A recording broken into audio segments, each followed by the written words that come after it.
listening to Talk Back Natchitoches with Pastor Steve Harris. Good morning and welcome to Talk Back Nugget. It's yours truly, Pastor Stephen Harris. And listen, we are excited on today and we want Lottie Dottie and everybody to come in, share, like, and invite. But we're going to start like we always do with the word of prayer. Lord God, how we thank you, praise you, glorify, magnify, and lift you up. For this is the day that you've made, and we're going to rejoice and be exceedingly glad in it. Lord, we pray for the sick and the shed in, the bereaved. Lord, we pray right now that this segment will be informative, inspiring, and impactful. And we pray all of these things in the matchless and marvelous name of Jesus the Christ.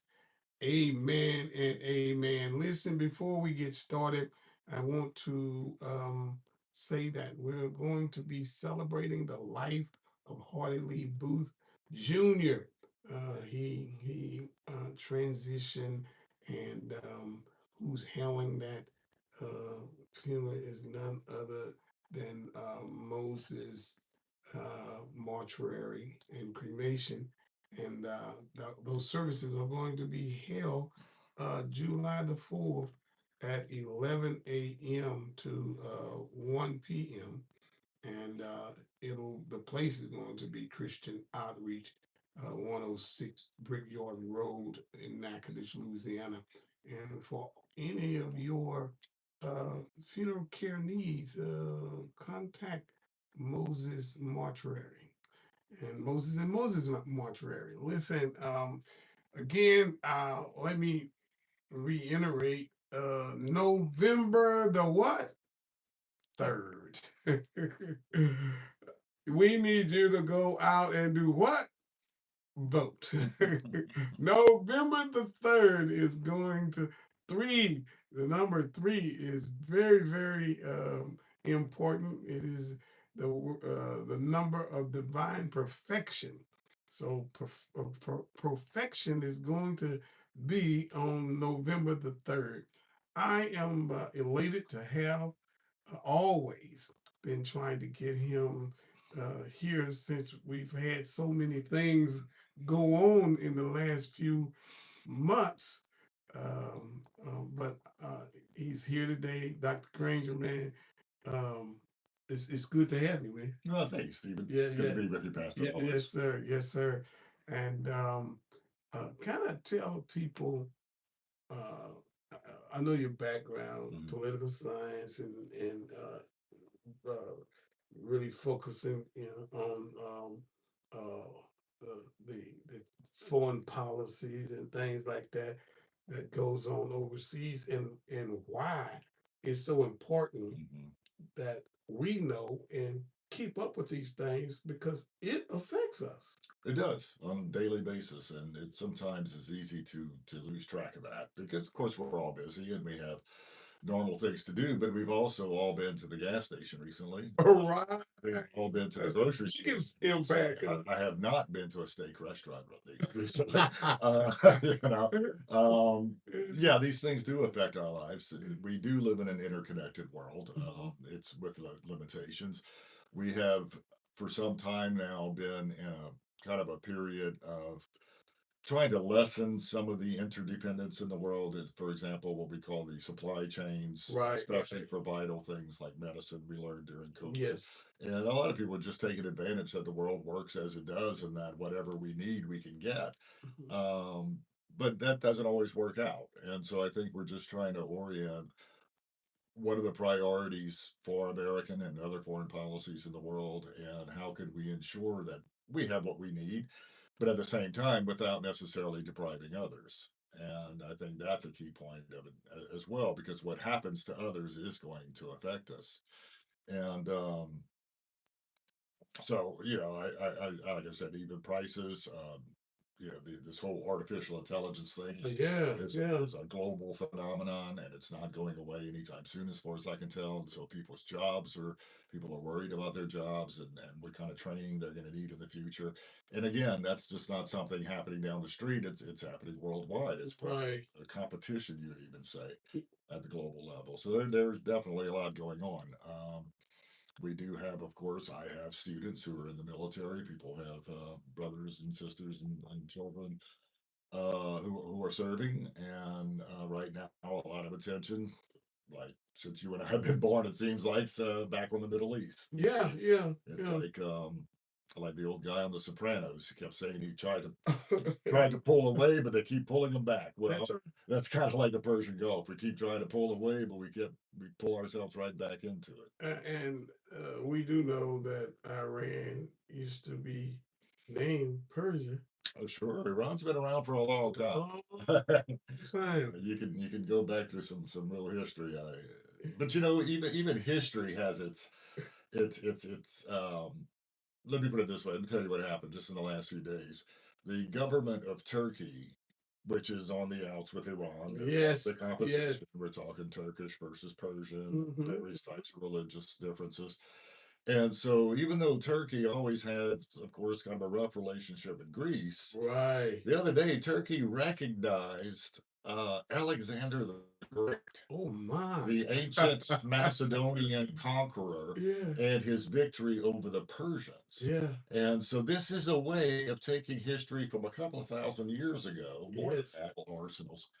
But France is talking about using its arsenal as what we call extended deterrence against Russia for Europe. That's America's job for the last 80 years Right. since we developed nuclear weapons and got into European politics. Um, if, again, more countries turn to France and turn to England and turn to themselves, maybe even developing their own nuclear weapons, Right. I don't think we would be better off. Right. Because I guess they see also the relationship that the president has with Russia. All right, which seems to be kind of shaky at the moment. I mean, the president likes winners, and at the moment, Putin is not winning. Yeah, well, It's, no. it's it's been a rough few weeks for Mr. Putin in a lot of ways, and right, it's going to get worse. Ukraine is showing their deep strike capability with their incredible drones, and they recently hit a massive fuel line that goes directly into Moscow. So we're looking at the capital city without gasoline um, to a large extent, and people are not going to put up with that. Right, And so, right. while the Because Russian people often are all kind of more subdued than Americans think they should be, maybe because with that kind of government, sooner or later they're gonna have enough, and Putin's gonna have a hard time maintaining his. it seems like Putin, Netanyahu, and our president are having a rough time as far as keeping their base together and things like that. Well, it's hard for somebody of their mentality to accept limitations on power, Right, and they each see themselves as what back in the 19th century we would call great men of history, right? There was a great man theory of right, history, and that's what right. makes history, and that's how they see themselves. And when they're confronted with limitations, either physical limitations on what the military can and can't do, or constitutional limitations like the Supreme Court taking action Mhm. against the executive, they simply don't like that. Right. They try to overcome it or change the subject. Eh, One other thing I want to point out real quick is we are talking war and peace or war and not war, as in meaning, do we send planes and troops or whatever in to bomb and then stop the bombing? It's much more than that. Like I said, look at what Ukraine did with Russia with these drones. But just yesterday, I was reading this morning. Honestly, I didn't know that this happened. The Iranians apparently hacked into our national weather system. Wow. Now, this is hurricane season. This is fire Yes. season. We're having a heat wave across the country this coming week, where fire is a real danger. And it seems reporting is saying that this is an Iranian operation. They have sophisticated cyber operations. Yeah.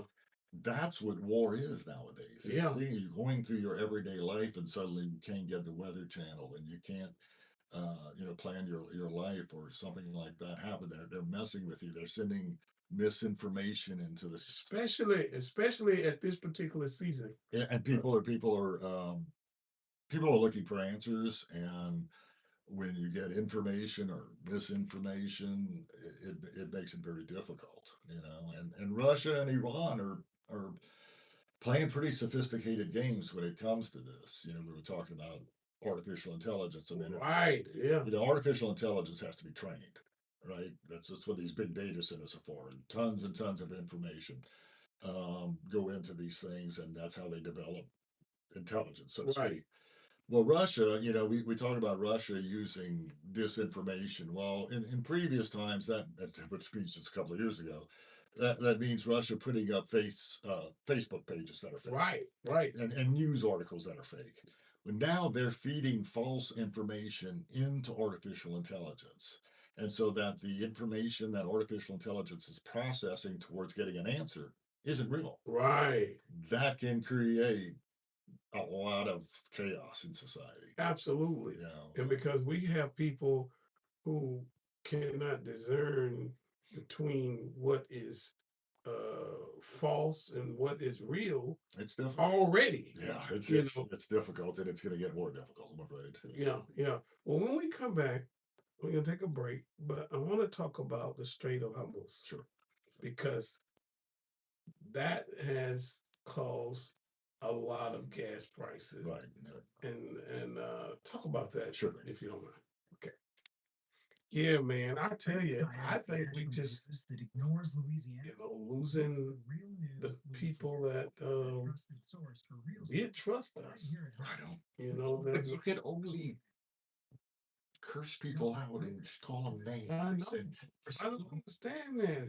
it's so picky Yeah, and yeah. petty, and And I see my our followers do the same thing. You can tell who's following this administration because they call you out your name and things like that. I had one calling me out of my name, and I told him, I said, "From you, I've heard worse." You know, Well, I told him, it I is. said, "That's a compliment coming from you," you know, and so he began to laugh. It's, And and it's causing yeah, friend problems and family problems and all that. But it's you got people who get all of their news from one place. right. My students, Yeah. they make me laugh. They say, "Do I watch the news?" Yeah, when I go to grandma's house, Yeah. because Miguel's got Fox News on. And I said, "Well, they access so much on their phone, but it's bits and pieces. Right. None of it is deep, and Just like almost like how the president doesn't uh conjugate a whole sentence. You know, he just sound bites and things like that. yeah, there are some concerns. I mean, he's 80 years old. I don't want a job like that when I'm 80. I think if midterm is the way it's going to be, He's going to find some limitations. oh, he's Wow. gonna leave. And we are back. And one of the things that is really disturbing because tankers are trying to come through the Strait of Hormuz, and why don't we have control? Yeah. Why aren't we able to freely go through? Well, this is a very narrow passageway. That's part of a bigger passageway. Okay. And there's an Oman side of it, and there's an Iranian side of it. But to be able to get through often means going through the Iranian side. And until this war started, was flowing quite freely. Iran was not stopping anybody or bombing, cargo ships or anything like that. But now they see it in their interest to do so. Iran cannot sustain a war against the United States in the traditional sense. Right. We have capabilities that, so do they, but not like ours. But again, they can do things like cyber operations. Mhm. They can mess with these ships. And they can take quite limited action and have big effects. As one person put it, the real warrior or decision maker in this war is not necessarily the Iranian government or the American government. It's the actuaries. It's the insurance. It's Lloyd's of London. Yeah. You go to Lloyd's of London, and they insure these big ships around the world, and they think it's even a bit riskier today than yesterday to put a ship through the strait. They're not going to do it, Right. and because they're just going to lose too much money. And so this is part of what's happening, is using this business end of things as part of strategy, as part of the war strategy. Now, again, 20% of the the oil that is transited in the world goes through this little strait, and that's a lot. That's one Yes. chunk, and it's not. It doesn't really matter whether that oil is coming to the United States or not. It affects us because this is a globally priced commodity. I saw yesterday where the president is tweeting or posting to the gas stations of America to lower their prices. It just doesn't work that way. Right. It's just not how it works. And this is a globally priced commodity that it does matter that we produce a lot. It does matter that we even export some now. But it's just part of the global system. It's not something we can shut off or on and suddenly keep the oil ourselves and things like that. So this is a complex picture, but stopping or slowing the traffic through the strait is a strategy to kind of drive the rest of the world crazy, just to let them know they can do this. Plus, they throw out these threats that they're going to start charging fees Right. or tolls or something like that, which is probably unlikely. But that's enough to make the insurance companies, the boat captains, and the Yes. countries that flag the ships, it makes them think twice. Now, the other thing that's happening, believe it or not, the president is right about one thing, and that the gas prices could be a lot worse, even a few months ago when they were worse than they are. Right. Couple of things were happening. Number one, China does depend on Iran for a good bit of its oil. But first of all, China is the world leader in electric vehicles, That's right. and they have reduced the amount of oil that they need to import. They simply imported less and lived with it. They have reserves. Every country in the world that has reserves, we're using. The United States' reserves are at their lowest point in years right now. Wow. And that's going to take a while to rebuild. So the way that the world kept prices from going even higher was using their reserves. We have commercial reserves, like Right. Exxon has reserves, and we have our strategic reserves that the government owns. And we released some of that. So did China, so did all these other countries. That actually prevented oil from getting even higher. The other thing is they're building pipelines through the Middle East to Right. avoid the Strait of Mhm. Hormuz. And those can be put up fairly quickly and make a difference. So the world is learning to adapt to this conflict, so to speak. And it takes a little while.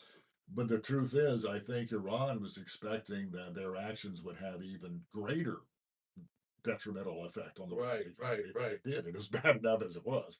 But there are things that are happening to kind of condition those effects. Which would uh make China put more pressure on its allies and things like that. It was sure. Yeah. There's a lot of things with China, but we're learning a lot about China too, and it's easy to say, like many people did with Iran or whatever, that it's easy to exaggerate their intentions and their capabilities, both of which are suspect and should be Because respected. you're not really hearing a whole lot Mhm. from China.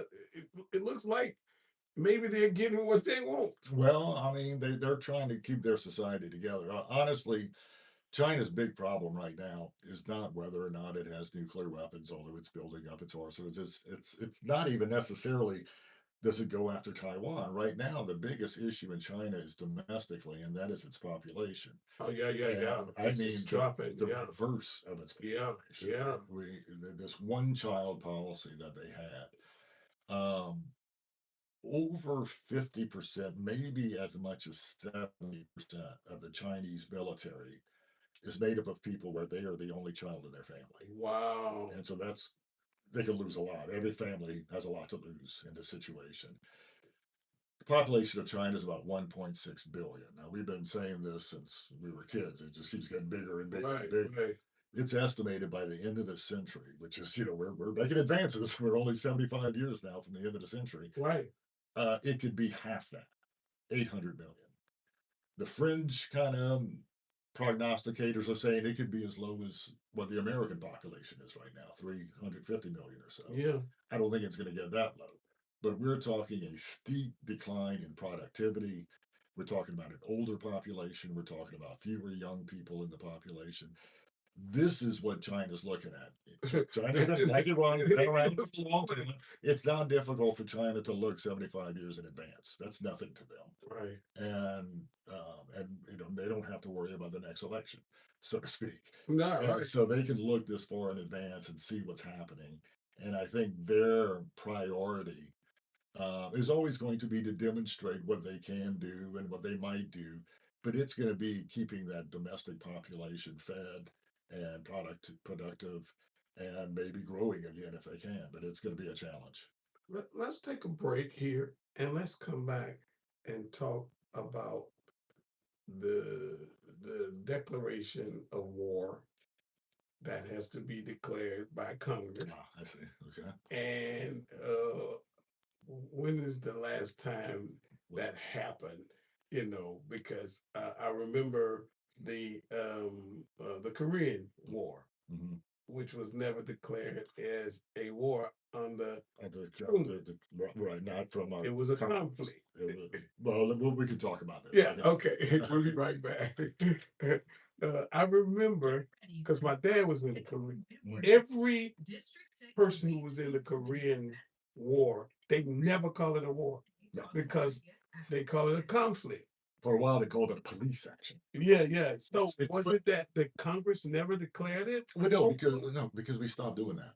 The Okay. last war Congress declared was World War II, December Okay. 1941. Okay. We wrote the United Nations Charter that illegalized war Okay. and said war violence can only be used for defensive purpose, Mhm. or if the United Nations Security Council says you can go. You know, so countries have a right to defend themselves until the suit. Problem is the system never worked out well. Right. So with Korea, what happened was it was the United Nations Security Council, Mhm. but Russia was going to veto war against North Korea. Okay. So we went around Russia and we did a fancy trick with what's called the General Assembly, Mhm. Uniting for Peace Resolution, and they declared the war, so to speak. Okay. That was the first time that ever happened, and it's only happened a couple times since. And so it was the United Nations operation. The problem is that was June 25th, 1950, North Korea. Mhm. So by the end of 1950, it was a UN war. By 1952, the UN was about giving up on it. Right. And 53 we they took over, made the yeah. and we got out of there. Right. Took us out. So I could try to explain that pretty quickly. Okay. Well, listen, we're back, and the explanation for declaring a war. Dr. Granger does a great job of explaining it. Well, but right now, right. Yes, like, Congress is fighting. yeah. You see, what it is the Constitution. If you read Article 1, Section 8, and all the things that Congress can do, one of them is to declare war. The idea was that you divide what are called war powers. The king had the power to declare war and wage war.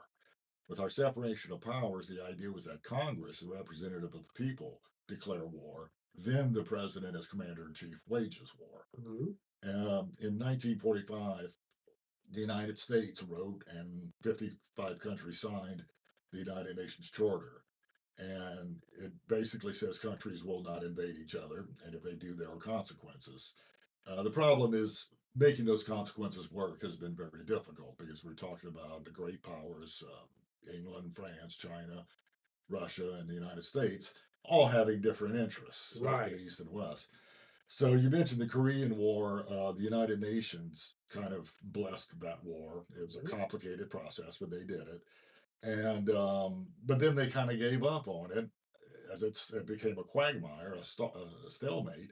And when President Eisenhower came in after the election of 1952, he just pulled us out of there. He saw Right. it as a very destructive war for no purpose. Right. So there is no peace agreement. We are still technically there is still technically a state of war between North and South Korea. There's never Right. Right. there's never been an armistice. But looking at it right now, so what it is right now is Congress. People don't like to hear this necessarily, but the only, except for self-defense, the only real legitimate decision on going to war belongs to the United Nations Security Council. Okay. The 5 victors of World War II. The problem is that system just doesn't work right now. It's just broken. And so each country says, well, I'm like the United States says, I'm taking action against Iran, but it's defensive. It looks offensive. But what we do, there's a section in the United Nations Charter called Article 51 that says what we all know countries have a right to defend themselves. So what the United States does, and the Trump administration did this too, they don't make it public. Right. But we send a letter to the UN. It's called an Article 51 letter. And we explain what we're doing and we put it in defensive terms. Right. Iran has the proxies. Iran has a possible nuclear weapon. Iran has this and that. So we're defending ourselves in the free world. And so everything we do around the world is defensive. That's why we have a Department of Defense. 1947, it changed from the Department of War to the Department of Defense because we don't go to war. Not going back to the Department of War. They have they haven't changed it formally, but they use the phrase. They've changed all the paperwork. They've changed all the Yeah. websites. My prediction is the next president will change it back. Right, yes. We'll see how that happens. But yeah, so everything is couched in these defensive terms. So what Congress does to try to keep up is to issue what are called authorizations. Now Congress controls the money. Right. So they can right. decide on whether to put the funding forward or not. That's what happened in I guess that's 1970. where we're at now. And that's where we are now. The president's asking for money, but Congress is supposed to develop. They did the Gulf of Tonkin resolution. Mhm. They did the authority for the use of military force after 9/11. Just 2 sentences, but it lasted years, and it defended or it justified what we were doing in Afghanistan and such as that. So Congress should pass some sort of authorization that both allows but limits or defines what the administration can do with the military. Congress is not all that functional at the moment. At all. We have a majority party that's divided just enough to keep it from doing things. A very small majority. It might flip in the coming months. We'll see. Or at least in the House, maybe in the Senate. We'll have to see where that goes. So in a sense, Congress has two choices. They could do an authorization to use force and put the money behind it, or they can take what happened in 1973, and they did this last week, what's called a war powers resolution. That's right. And that's where they approve or disapprove of the president's actions. And they pretty much said, president can't do anything more without our permission. Right. The war powers resolution from 1973, we called the resolution because President Nixon vetoed it. And they overrode his veto. Mhm. That doesn't happen often, but they Right. passed a resolution to override the veto. And it says the president can take actions, military actions that he sees necessary, but within 60 days, he either has to stop or get Congress's permission. Right. Well, what the president is arguing now, literally this morning, is that, well, we're in a ceasefire right now. More or less. Yeah. And so this restarts the clock. The last 60 days don't matter. We have a new 60 days. Some Congress people have a problem with that kind of formulation, and it just shows the constitutional struggle. Let me let the listeners know one of my favorite quotes from academia. Man by the name of Edwin Corwin, 100 years ago. Mm. He said that the United States Constitution is an invitation to struggle over the privilege of guiding American foreign policy. Let me go through that again. Yeah. The Constitution is my favorite line. Yeah. Invitation to struggle Yeah. between the institutions for the privilege of guiding American foreign relations. Wow. Now, I call the Constitution, based on Dr. Carwin, an invitation to struggle on everything, Right. domestic right. and foreign. But he was talking primarily foreign policy, and that's what we're seeing now. We're seeing an institutional struggle, and we're just not sure. It's going to have to take the elections and the voice of the American Because people to straighten There this are out. those who does not recognize the Constitution Well, anymore. there's certain interpreting it Yeah. in new ways, in newfangled ways. And The courts are kind of helping out with that. and we've never had the courts to do what it's doing. It's a mixed bag. It's like yesterday. It puts some limitations on the president, saying Right. you cannot fire somebody from the Fed, but you can fire somebody from this other agency. Yeah. That's a real mixed bag, and it's hard to reconcile those two things.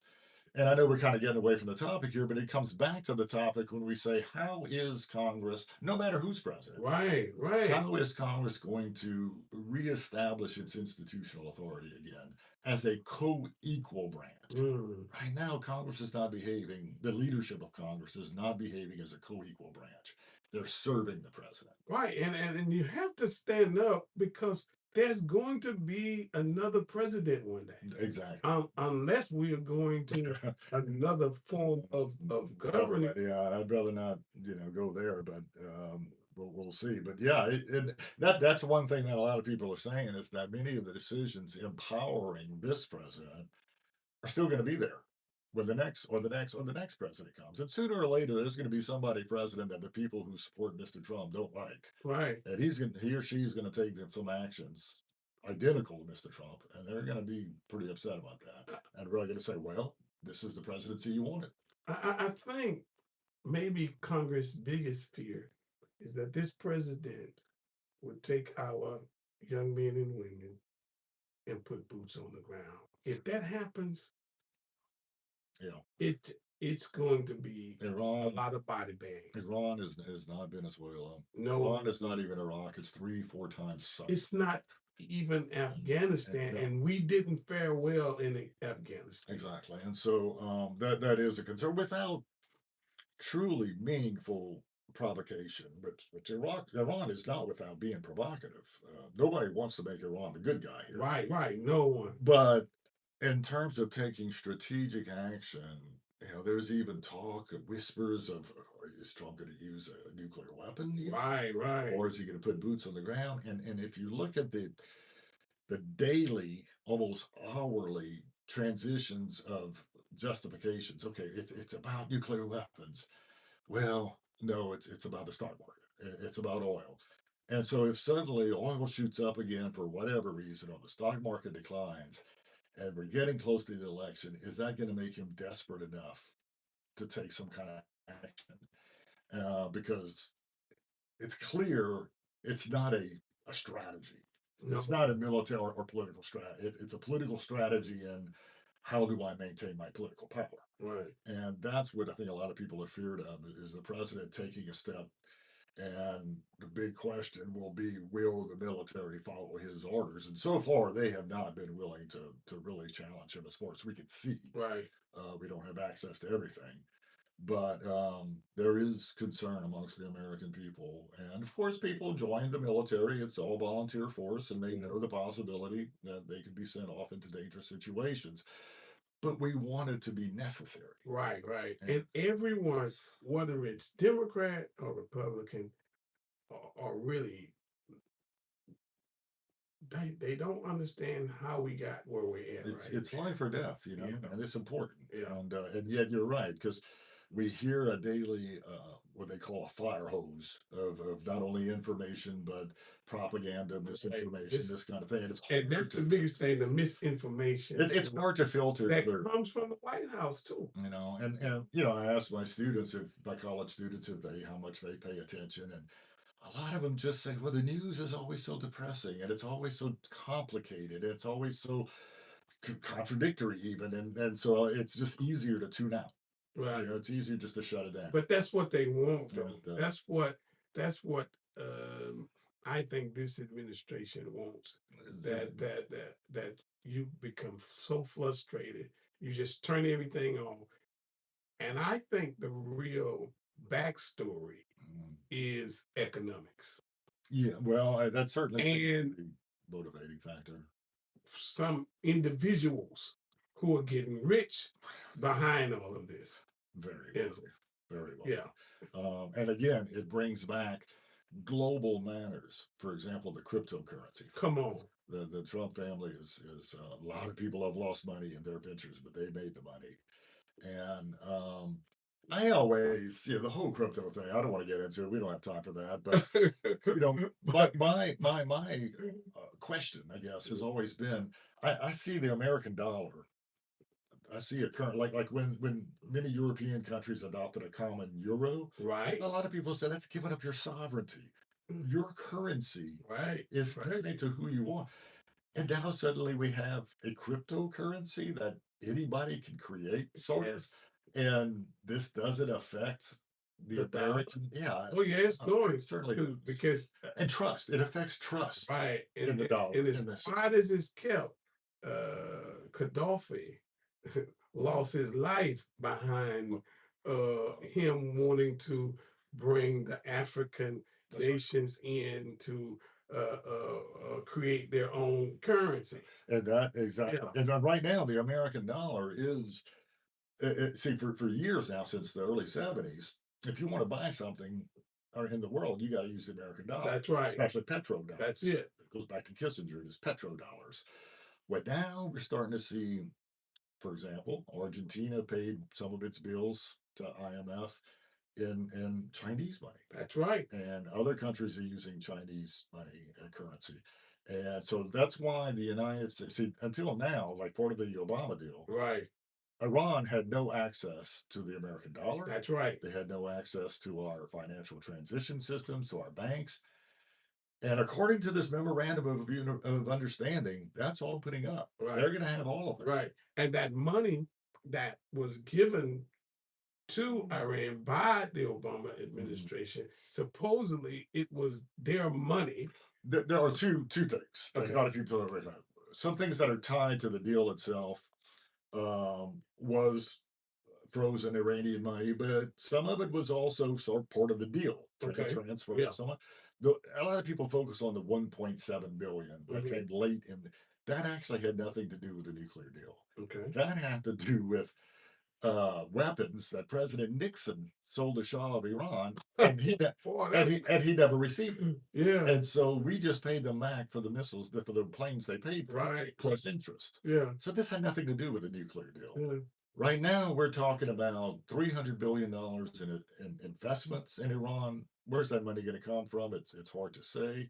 We're talking about turning over 24 billion of their money, like we say. That's under this new. But that's the new. That's brand new. Right. But also the most important part probably is opening up the sanctions. Right. And promising that we're going to get a reversal of the Atomic Energy Agency on its you might say sanctions against Iran, the United Nations Security.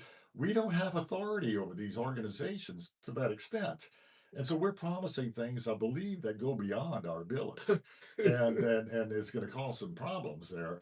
But even the things we can control, we're not getting a clear picture of. We're getting conflicting. Iran says one thing, we say the opposite. We don't even know if we're talking to each other. Right. And then we have a ceasefire, but we just dropped some. Well, they have bombs and they just dropped. They hit a ship, and because they're trying to control the strait, and this is going to go on for some time. This 60-day window is going to be extended. It's probably going to go past the elections even. Yeah. And it's just going to be negotiations, followed by some sanctions relief, followed by some military action, I mean, it's going to be just a cycle of low-level war for some time to come. Unless, as we say, an unexpected decision comes out of the White House to escalate it. And that's always possible. So we will continue to see fluctuating prices at the pump, food. Yeah. I think, well, part of the food situation had to do with the fact that not only oil and gas come through the Strait of Hormuz, but about 20% of the world's fertilizer. Yes. And that affects agriculture around the world, somewhat in the United States. So we get some of that from them, nitrogen and such as that. I even found out MRI machines use a lot of helium, and helium comes from the Persian Gulf. Yeah. And so that people were worried they couldn't even get an MRI maybe in the next few months. And talk about your war affecting your life, even if you're not fighting it, it's real. And so this is how interconnected the world is, and you bring one disruption to that, and it unravels. Right. We're gonna take another break here, and when we come back, we're gonna cap off with Ukraine. Yeah, you get it. Read your mind. All right. Yeah. Like Ukraine is disrupting my boy band. My boy is Who's that? I said he's disrupting Russia and Putin. Yeah. I'm like Trump. I like Putin. It just shows personality. When he's estimated to have access to so much. I know. He can go to the most beautiful island and live the rest of his life. That's right. And you gotta Live after. to hang on to that. He can't do that. And that's why our president like him so much. Because that's what he wants He's to a do. tough, strong man, you know. There are limitations. Absolutely.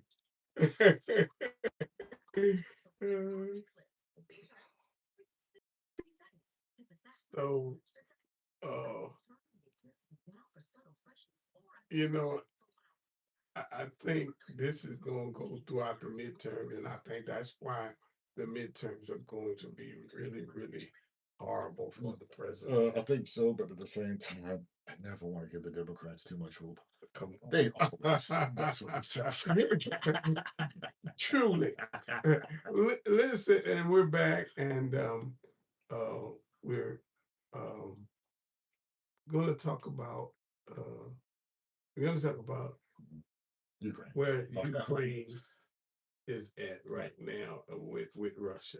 Ukraine is in a better spot than it has been for a while, and I don't want to overplay that or exaggerate, but Ukraine has shown its ability, which we're learning from, especially with drone technology. We are living in a rather revolutionary age for warfare. We're in an age of what we call precision warfare, where we can hit from very long ways, very specific targets. And that's what Ukraine is doing. They're using this overwhelming drone productivity they have, which is being helped by European powers, and that's part of the aid program to go deep, deep into Russia. And now they're hitting oil refineries. The only thing the Russian economy has is oil. Right. And right now, the troop losses are outrageous on the Russian side. Unfortunately, a lot of Ukrainians are dying too, but the losses are outpacing the recruitment. Yeah. They're going to every bar, they're going to every place they can find in Russia and taking young men out. They're giving money, they're paying bonuses, they're doing everything. They're trying to bring Koreans in, they're doing Yes, everything. They did all that, and they're trying to do everything, but the losses are outpacing the recruitment.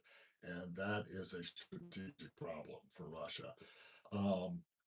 Ukraine hit one of the main fuel supplying pipelines into Moscow. We're talking about ordinary people unable to put gas in their car.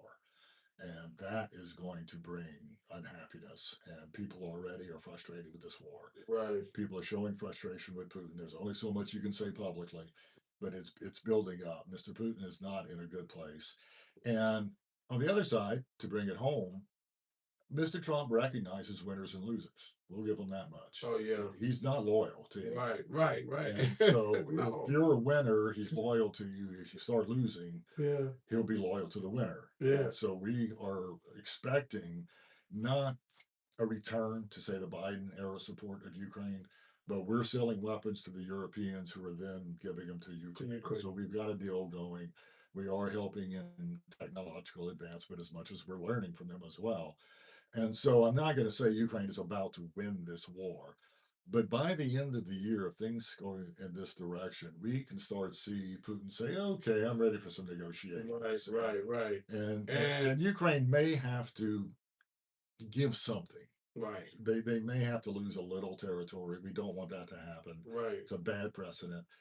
But some kind of deal is going to have to be cut because things are hard for Ukraine. I'm not going to say that. Well, okay. Well, either one. No, Yeah. They may be winning the tactical war at the moment, but it's still creating hardships. Right. A lot of On hardships their end too. in Ukraine Yeah. and people's lives and such as that.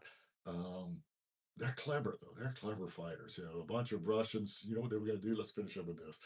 A bunch of Russian elite airmen who are specialized in surveillance. Right. They got a little plot of Ukrainian land and they were filming it to send back to their leaders in Moscow to prove what a great job they're doing.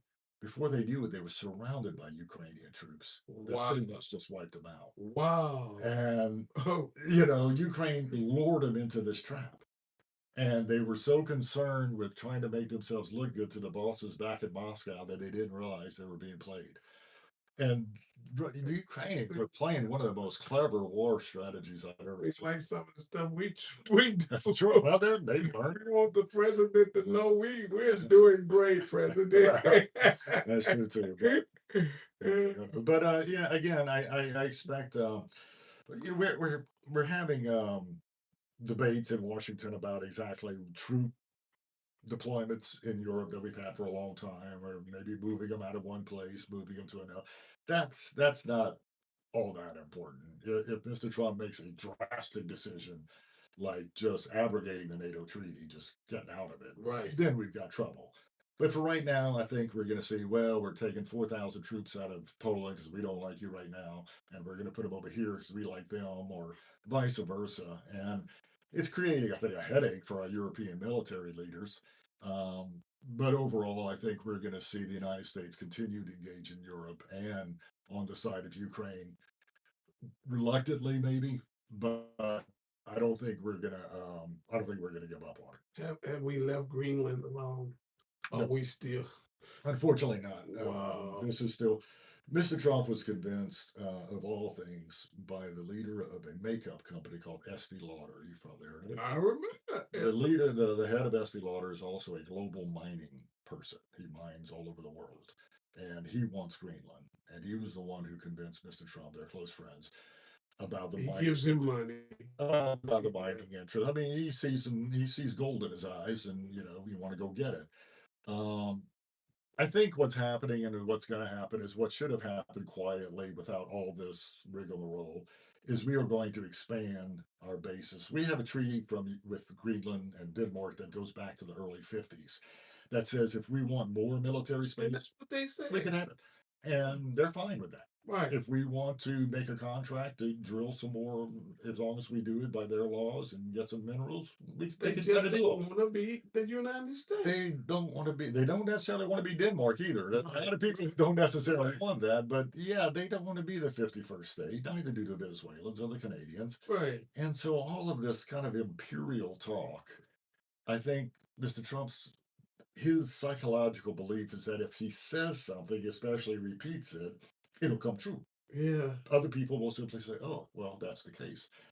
Yeah, the world doesn't work that way. Right. Right. The world just doesn't work that way. The staff in Mar-a-Lago works that way, but the world doesn't work that way. Listen, thank you so very much, Doc, You're very for welcome. coming by and briefing us and updating us. Oh, that was okay. Oh, yes, indeed it was. And so listen, talk back. We got to get out of here. God bless you. God keep you is our prayer. We love you, and you can't do nothing about it. I like that. Yes, indeed. I hope I didn't talk No, about no, that. we a lot of us don't know all of the stuff that's going on in Russia, all the things that's going on. I really don't think that uh the president and Netanyahu are as close as folks Not anymore. think they are. Not anymore. You know, What I said the other day was that it's an irony because everybody knows Obama and Netanyahu did. oh no, person. not at all. But we worked very They closely. yeah, The Pandemic, we had Stuxnet, the virus that they had a respect for we, them. we had the policies. Mhm, It's yeah, more than just the two people. right. It was the policies and the military, the Yeah. intelligence and the technology. Here with Trump, it's all about personality. Right. Me and that BB are friends, Yeah. so everything will happen okay. Well, come to find out, BB's got his own. Oh, yeah, his own agenda. And that's not necessarily ours. And I think Mr. Right. Trump's helped to recognize that. Right. So we can see, and the American people, many who Oh, have it- said, no, we just kind of instinctively And support then Israel. Tucker really exposed a whole lot of stuff. A lot of that's And not only yeah, this is not coming from the left. but what's her name? Marjorie Taylor They left the party. Yeah. I mean, she is. because they said, I thought this was America But first. that's just it. I think I told somebody, I said, believe it or not, she was actually pretty sophisticated in her thinking because she realized there was a division Right. between MAGA. Right. That's And she said, I thought we were this. Right. We're just this. Right, You know, right. And then MAGA is make Trump. and a lot of them are recognizing, man, you sold us a Wizard of Oz kind of Yeah. deal. They're starting to see that. But this is mostly But you know, about him, though. But what kills me there is a 30%. I know. They just won't let go. That's even like with them voting against their own interests. Oh. For this And congressional. What has Mike Johnson thing. done? Yeah, I say, voting against our interests. You know, It happens a lot, and and I'm just saying, if you're saying that the reason you voted for John is because John does not believe in CCS and some of the other things, but then you're gonna say, well, we're just gonna flow with red. I'm just gonna listen. I don't understand that because red is not for us. so I just don't see how it does. The red up there is How not how for have us. things changed? Look at all these southern states run Right. by these Republicans. Yeah. What's changed? Nothing. It's still the worst education, the worst Right. healthcare, maternity death. You know, And I think a lot of folks are waking up seeing this stuff. maybe so. Yeah. I'll see. I mean, they've drawn these districts so that there are so many safe seats. Oh yeah, yeah, But it's yeah. all gonna come down to the margin. It's all Now about it's about them telling us who to elect Yep. rather than us That's all you need. telling them. I could show you every textbook and that says the That's quotes they are. of people, people used to choose their Congress, now Congress chooses their voters. Yes. And says, this is my voters. That's not right. And it's not. And the people need to wake up and see. Yeah, because I just don't know how it's doing them any favors. You know, I don't see exactly how it's helping people. Oh, And I mean, what exactly, I ran into a student one day when Mike Johnson on his 15th, Mike. on his 15th vote, when he finally became speaker, I was walking through campus and a student said, "Hey, how about that, our own guy, Speaker of the House? That's going to be wonderful for Louisiana." I knew that was bad. And it just kind of, well, it could be good, but, I just kind of him and haw, Yeah, and some of them are saying, people just assume that if your man is the speaker, your home base is going to get all it needs. And yeah, look at what- yeah. And a lot of them are saying, we recognize that that's the worst speaker of the house we ever had. he's the weakest. Yeah. I mean, you can. And I'm talking about this is coming from his own base. That he won't stand up. He will not. And listen, never seen. this is what I told. I talked with. He's no Tip O'Neill, I'll tell you that. Right. I talked with Senator Cassidy, and I told him, and I told the people. They said, "Oh, he finally got some Yeah. mail ports." I told him, I said, "Hold on, he had mail ports when he voted to impeach this guy." And he told me, he said, "Man, let me say this.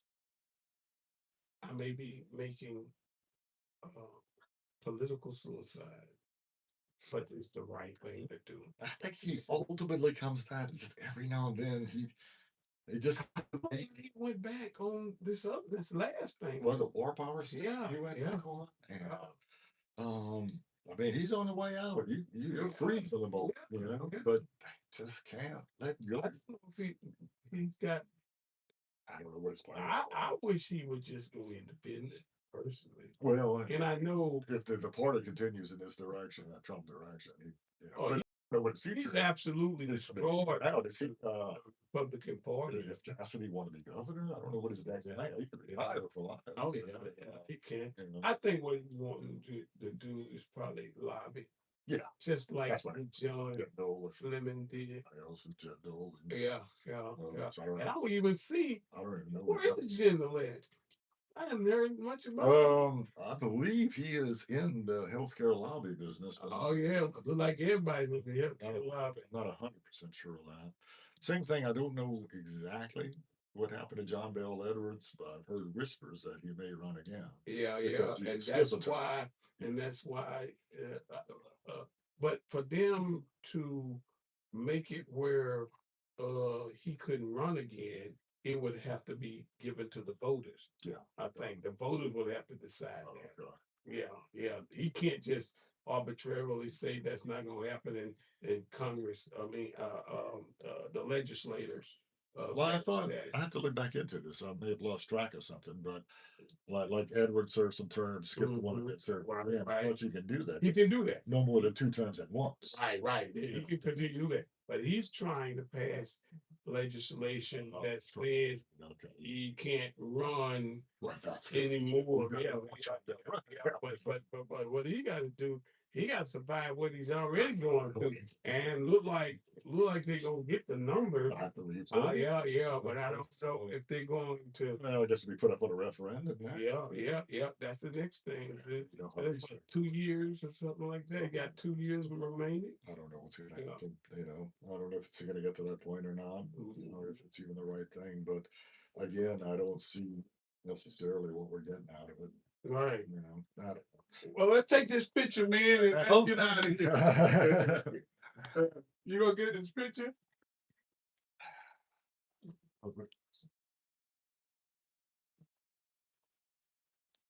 We'll go over here.